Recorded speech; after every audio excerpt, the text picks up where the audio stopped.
Bismillahirrahmanirrahim. Assalamualaikum warahmatullahi wabarakatuh. Perkenalkan, nama saya Muhammad Harun. Saya kuliah dari Setia Geraha Karya Muara Bulian. Oke, di sini saya akan menjelaskan tentang ekonomi mikro. Ekonomi mikro adalah secara keilmuan. Ekonomi mikro dapat didefinisikan sebagai suatu ilmu ekonomi yang menganalisis, melihat proses kegiatan ekonomi, dan mempelajari perilaku produsen dan konsumen beserta penentuan harga pasar, jasa, produk, dan kuantitas faktor input yang diperjualbelikan dalam pasar.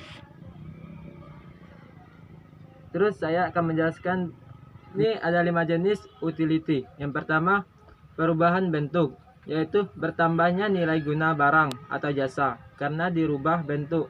Kayu jadi papan, papan jadi meja. Yang kedua, perpindahan tempat, yaitu bertambahnya nilai guna barang atau jasa karena dipindahkan tempatnya.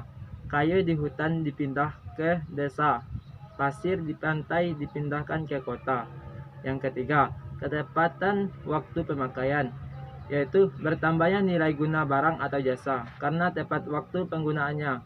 Payung di waktu hujan, koran harian dan lain-lain. Yang keempat, pelayangan, bertambahnya nilai guna barang atau jasa karena adanya pelayangan, restoran, post of land.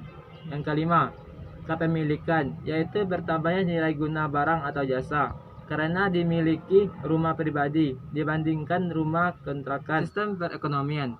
Sistem ekonomi adalah suatu proses penerapan yang saling berhubungan dan berinteraksi yang dikembangkan oleh masyarakat dengan ciri dan identitas tersendiri. Sistem ekonomi terbagi 4, yaitu 1. Sistem ekonomi tradisional. Yang kedua, sistem ekonomi sosialis atau terpusat. Yang ketiga, sistem ekonomi bebas atau liberal. Yang keempat, sistem ekonomi campuran. Saya akan menjelaskannya satu persatu. Yang pertama, sistem ekonomi tradisional.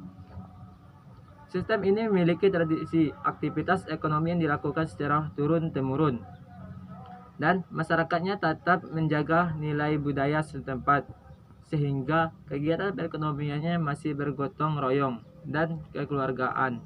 Adapun ciri-ciri dari sistem ekonomi tradisional antara lain adalah sebagai berikut. Yang pertama, pembagian struktur kerja belum ada. Yang kedua, masih menggunakan barang atau barter. Yang ketiga, sifat kekeluargaan tergolong tinggi. Yang keempat, proses produksinya tergantung pada alam, misalnya bertani, berladang, berkebun, dan sebagainya. Yang keempat, alat untuk memproduksi sangat sederhana. Yang kedua, sistem ekonomi sosialis atau terpusat. Sistem ekonomi terpusat yang disebut juga sistem ekonomi sosialis adalah suatu sistem ekonomi yang seluruh sumber daya dan pengolahannya direncanakan dan dikendalikan oleh pemerintah. Sistem ekonomi terpusat memiliki ciri sebagai berikut. Yang pertama, negara menguasai semua alat produksi. Yang kedua, produksi dilakukan untuk kebutuhan masyarakat. Yang ketiga, kegiatan ekonomi direncanakan oleh negara dan diatur pemerintah secara terpusat. Yang keempat, hak memiliki individu tidak diakui. Yang kelima, pemerintah mengatur kegiatan produksi, distribusi, dan konsumsi. Ada lagi yang ketiga, sistem ekonomi bebas atau liberal. Sistem ekonomi liberal disebut juga ekonomi pasar, yaitu sistem ekonomi di mana pengolahan ekonomi diatur oleh kekuatan pasar, permintaan, dan penawaran. Sistem ekonomi ini menghendaki adanya kebebasan individu, diakui keberadaannya, dan mereka bebas bersaing. Dapat disimpulkan bahwa sistem ekonomi bebas atau liberal memiliki ciri-ciri sebagai berikut. 1. Harga barang ditentukan oleh pasar. 2. Timbulnya persaingan bebas. 3.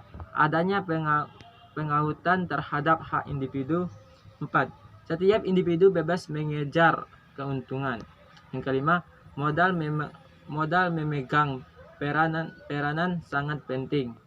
Terus, yang keempat, sistem ekonomi campuran.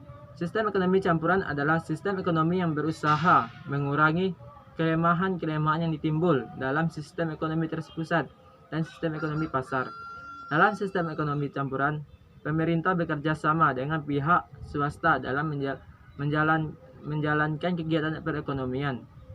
Adapun ciri-ciri sistem ekonomi campuran sebagai berikut. Yang pertama, adanya campur tangan pemerintah dalam perekonomian.